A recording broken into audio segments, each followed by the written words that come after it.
Dans cet exemple, nous allons voir comment comparer des fractions quand elles ont le même dénominateur. Donc, nous avons ici 4 fractions dans cet exemple 3C que j'ai représenté par des partages de pizza.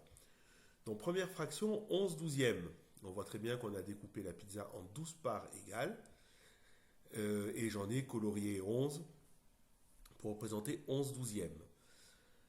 Je remarque au passage que la moitié d'une pizza sera constituée de 1, 2, 3, 4, 5, 6 parts. C'est normal. 6 douzièmes, c'est la fraction moitié.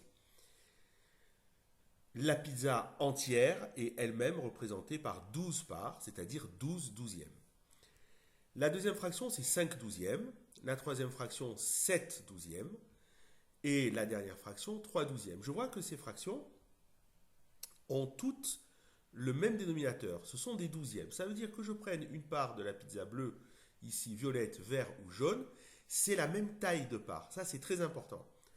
À partir de là, eh bien, c'est évident que plus j'ai mangé de parts, et plus la fraction va être grande. Et moins j'en ai mangé, et plus la fraction va être petite. Donc je vois que la pizza où on a le moins mangé, ici c'est la pizza jaune. La pizza jaune, j'ai 3 parts de coloré, ce sera donc la fraction la plus petite. Ensuite, j'ai la pizza violette, 5 douzièmes. Enfin, j'ai la pizza verte, où j'en ai mangé plus que la moitié, 7 douzièmes. Et enfin, pour terminer, la fraction ici, bleue.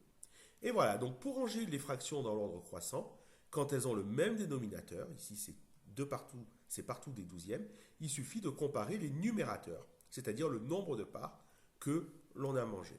N'oubliez pas, quand vous corrigez, d'ajouter les signes inférieurs pour bien dire que 3 douzièmes est plus petit que 5 douzièmes, plus petit que 7 douzièmes, plus petit que 11 douzièmes. Si on vous demande de ranger par ordre décroissant, ce sera l'inverse. Il faudra commencer par 11 douzièmes ici.